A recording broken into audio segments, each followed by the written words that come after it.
Hello dear student, myself Abhishek Pandey. Welcome to APC class. APC class की YouTube channel में आप सभी student का स्वागत है। आज के वीडियो में हम लोग समझने वाले हैं कि CUET क्या है और साथ ही साथ इसके लिए क्वालिफिकेशन क्या चाहिए, एज लिमिटेशन क्या होती है, एप्लीकेशन फ़ीस क्या है इसका सिलेबस क्या होता है, इसकी तैयारी करने के लिए हमें क्या करना चाहिए, साथ ही साथ एग्जाम पैटर्न क्या होता है इसका, इन सभी के बारे में पूरा डिटेल में समझने वाले हैं। इस CUET क्या चीज़ें हैं, ठीक है। तो मैं आपको बताऊं, पहले नंबर बात तो यहाँ पर है कि CUET का फुल फॉर्म क्या होता है। CUET का फुल फॉर्म होता है central university common entrance test, ये आपके इसका फुल फॉर्म होता है। और ये जो इंट्रेंस टेस्ट करा रही है, ये पूरी 45 सेंट्रल यूनिवर्सिटी के लिए टेस्ट हो रहा है। ये इंट्रेंस टेस्ट है जिसमें आपका जो एग्ज़ाम आ जाता है वो दिल्ली यूनिवर्सिटी आएगी, BHU आएगी, JNU आएगी, एंड तमाम ऐसे यूनिवर्सिटी आते हैं जो इस एग्ज़ाम को कंडक्ट कराएंगे, ठीक है। इस एग्ज़ाम को जो कंडक्ट कराने का पूरा श्रेय जिसको जाता है वो है NTA। NTA क्या होता है आपको बताएं हम, तो ये नेशनल टेस्टिंग एजेंसी होती है, यानी राष्ट्रीय परीक्षा एजेंसी होती है।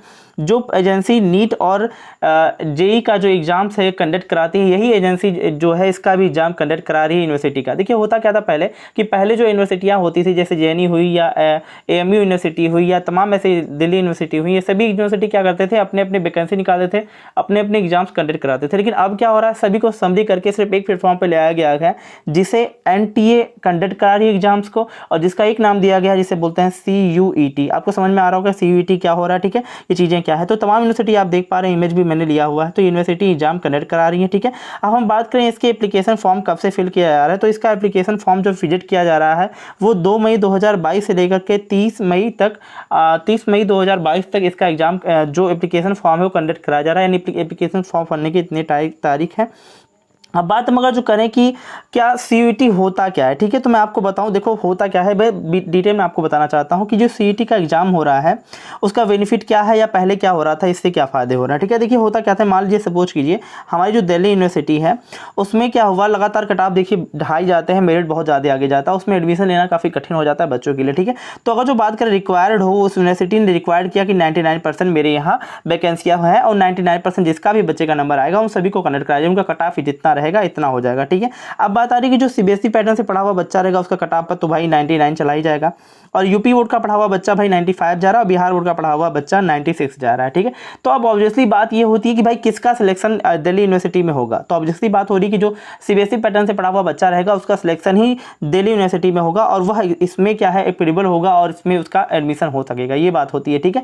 लेकिन अब क्या हो रहा है कि अब इसमें परसेंटेज कोई मायने नहीं रखेगा। मेन चीज़ें ये है कि आपको इसमें फाइट करना है, एक ही एग्जाम देना है CUET का।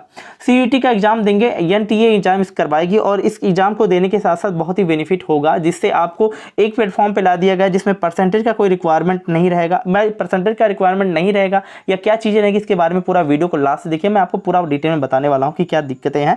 बट ये समझना आपको है कि ये जो यूनिवर्सिटी एग्जाम करा रही है ये इसलिए करा रही है जिससे ये ना हो कि जो बच्चा, अब बताइए बिहार वाला बच्चा या यूपी बोर्ड का पढ़ा हुआ बच्चा रहेगा, वो क्या नहीं चाहेगा कि मैं दिल्ली यूनिवर्सिटी में पढ़ाई करूं, ऐसा नहीं होगा ना। CBSE वाले ही पढ़ सकते हैं, ऐसा नहीं है ना। तो इन सभी को क्या है एक प्लेटफॉर्म पे लाया गया कि हर बच्चे जो हैं वो जिनके अंदर टैलेंट हो वो सभी इस पे इंक्लूड हो, क्योंकि आपको भी पता है, हो सकता हो ये जो पढ़ने वाला दिल्ली में एडमिशन लेने वाला बच्चा है जो CBSE पैटर्न से पढ़ा हुआ, इसका जो सेंस है दिमाग का और यूपी बोर्ड का, बिहार बोर्ड का, सभी का सेंस एक ही साथ काम करे, यानी दोनों का दिमाग एक ही साथ हो, लेकिन फिर भी वो क्या है उसमें नहीं ले पा रहा, यानी उस यूनिवर्सिटी में पढ़ाई नहीं कर पा रहा है।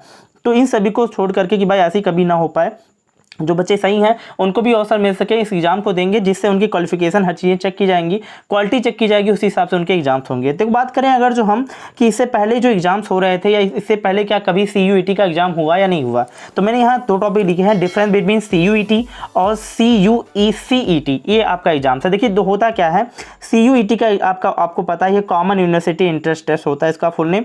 CUCET का फुल फॉर्म जो होता है central university common entrance test होता है। मैं बात करूँ जो इनके बारे में, तो देखो ये एजेंसी जो है, क्या ये एग्जाम इस साल हो रहा है या पहले भी हुआ है, मैंने आपको बताया भी है, और इस डिफरेंस को मैंने आपको एकदम डिटेल में समझाता हूँ। क्या एग्जाम में पहले हो रहा है कि इससे पहले भी एग्जाम इसका हो चुका है, ठीक है। तो मैं बताऊँ आपको, तो देखिए एक नोटिफिकेशन जारी हुई थी 20 नवंबर 2021 को, ठीक है।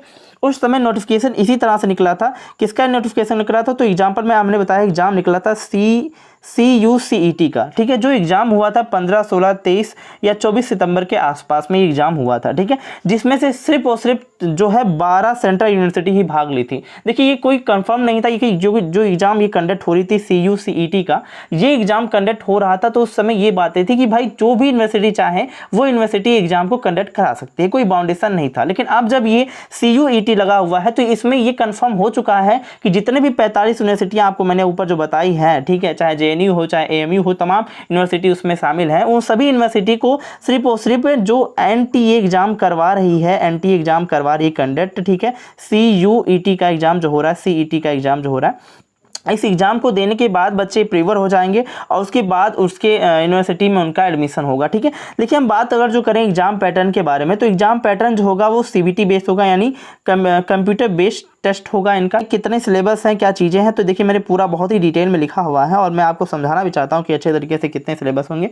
तो पहला जो होता है वो लैंग्वेज का होता है। लैंग्वेज में 2 सेक्शन होंगे, एक होगा लैंग्वेज का जिसमें 13 भाषाएं आपको देखने को मिलेंगी, एक लैंग्वेज दूसरा होगा जिसमें 20 भाषाएं देखने को मिलेंगी। मैंने एग्जाम्पल के तौर पर हिंदी, मराठी, उर्दू, तेलुगु, मलयालम ऐसे तमाम भाषाएं हैं। नीचे भी आपको अंग्रेजी, पंजाबी, मलयालम ऐसे तमाम भाषाएं देखने को मिलेंगी। मैं आपको बताऊं अगर जो, तो इसमें से 13 भाषाएं जो आपको देखने को मिली ऊपर और 20 भाषाएं जो देखने को मिली नीचे, इनमें से किसी एक भाषा को चयन करके आप लोग लिखेंगे। बाद में बताऊंगा मैं कि कितनी भाषा लेना है, कैसे क्या करना है, मैं आपको पूरा डिटेल में बताऊंगा, ठीक है।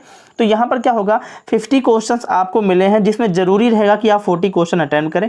टाइम ड्यूरेशन जो मिलेगा वो 45 मिनट का मिलेगा। तो ये मैंने आपको बता दिया कि पहला जो आपका लैंग्वेज टेस्ट होने वाला है वो कुछ इस प्रकार से होगा, ठीक है। आई होप समझ में आपको आ ही रहा होगा। सेकंड अगर जो हम बात करें, सेकंड वाला जो होता है डोमेन सब्जेक्ट का टेस्ट का, ठीक है।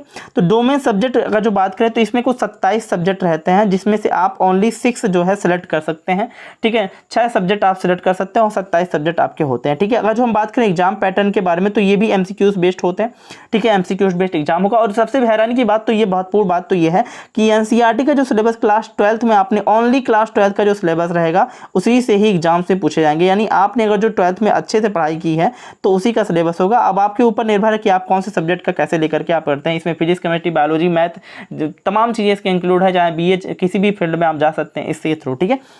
और जो टाइम ड्यूरेशन की बात करें तो ये 45 मिनट का रहेगा और इसमें सभी सब्जेक्ट जो रहते हैं इंक्लूड रहते हैं, 8 सब्जेक्ट जो मैंने 27 बताया उसमें से ही, ठीक है।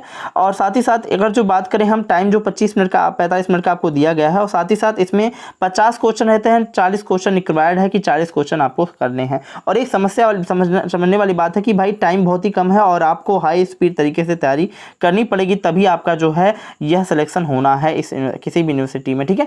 तो ये हो गई बातें। अब बात करें थर्ड नंबर जो हम लोग का पेपर रहेगा वो क्या रहेगा, वो रहेगा जनरल टेस्ट का, जिसमें हमारे पास GK, current affair, general mental ability आपका रहे। और सबसे बड़ी बात तो यह अच्छी बात है कि आप लोगों के जो एग्जाम्स रहेंगे इसमें से ये स्ट्रीम रहेगा आपके क्लास 8 तक, यानी क्लास 8 तक जो आपने पढ़े होंगे GK, करंट अफेयर, ये जो चीज़ें रहेंगी, तो करंट अफेयर तो लगातार ही चलेगा, लेकिन GK पढ़ा होगा या न्यूमेरिकल एप्टीट्यूड आपने पढ़े होंगे, वो सभी क्लास 8 तक आपको रहेंगे, उससे ज़्यादा नहीं पूछा जाता है, ठीक है।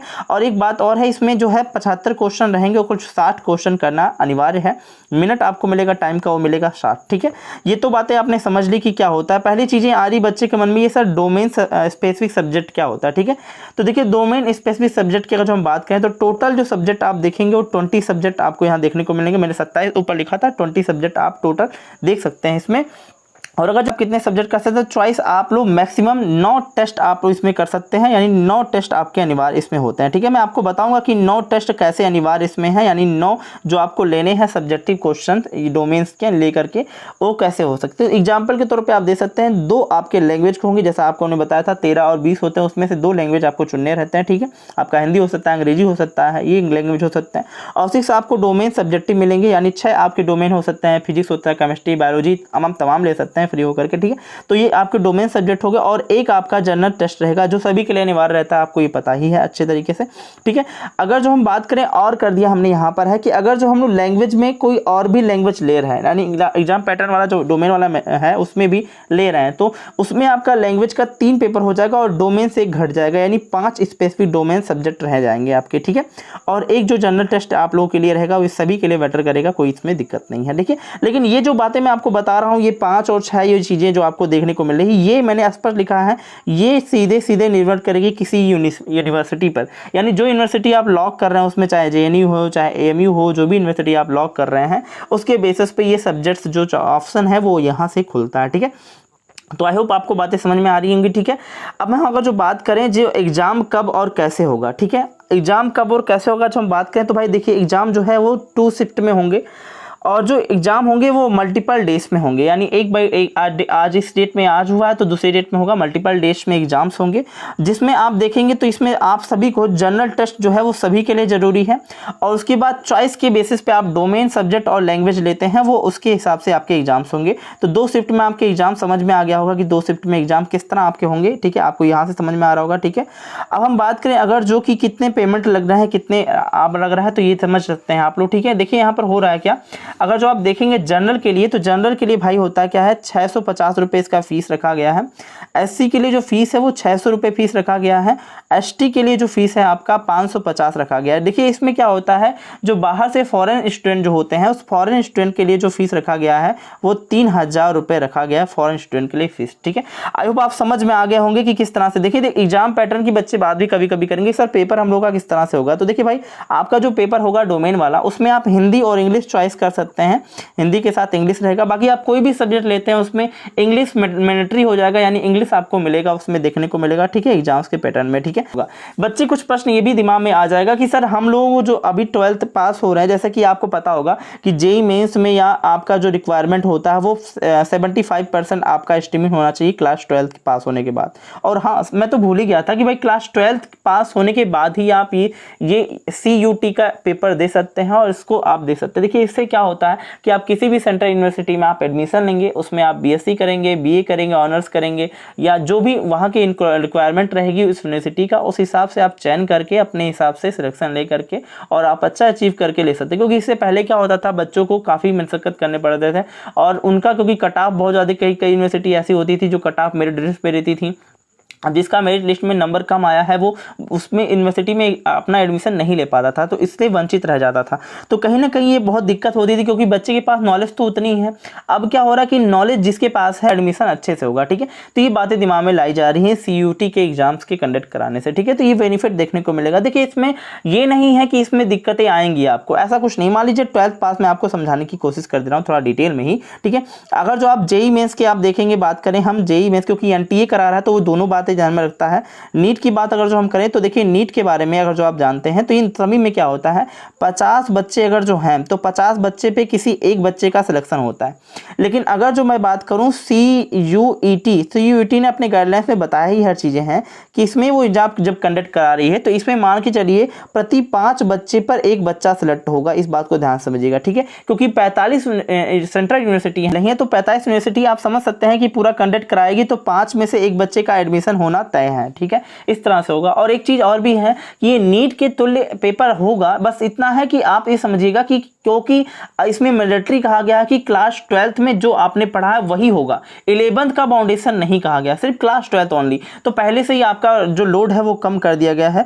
इसमें अगर जो कोई दिक्कत आपको आ रही होगी इस सब्जेक्ट समझने में, इसमें कोई दिक्कत आ रही होगी अगर जो समझने में, तो आप लोग कमेंट करके बताएंगे, इसके बारे में बताएंगे। और एक चीज और है आप लोगों का, मैं आप लोगों का जो लाइव क्लास में स्टार्ट करने वाला हूँ इसमें। ठीक है, इसमें लाइव क्लास में स्टार्ट करूंगा आप सभी के, चाहे केमिस्ट्री का मैं क्लास जो है मैं लगातार लूंगा, जिससे आपका जो केमिस्ट्री का सेक्शन है वो काफ़ी अच्छे से हो सके। साथ ही साथ जो आपका ये जनरल अवेयरनेस यानी GK वाला पोजीशन है, इसका भी मैं MCQ सीरीज चालू करूंगा। तो आप लोग बताएंगे कि MCQ सीरीज किस तरह आपको चाहिए, कैसे चाहिए, हैंडराइटिंग नोट्स चाहिए मेरे कि आपको किस तरह से चाहिए, मैं ऑनलाइन पे वीडियो बनाऊंगा जिससे आप सभी को बेनिफिट हो सके और आपको मैं अपडेट कराऊंगा कि पूरा इसमें क्या होगा। बाकी फॉर्म भरने में किसी को कोई प्रॉब्लम आ रही है तो कमेंट करके बताइएगा, मैं फॉर्म भी अच्छे से फिल करने के बारे में आपको बता दूंगा। और इसका लगातार टेस्ट अब सीरीज में स्टार्ट होने वाला है, तो आप सभी विजिट कीजिएगा।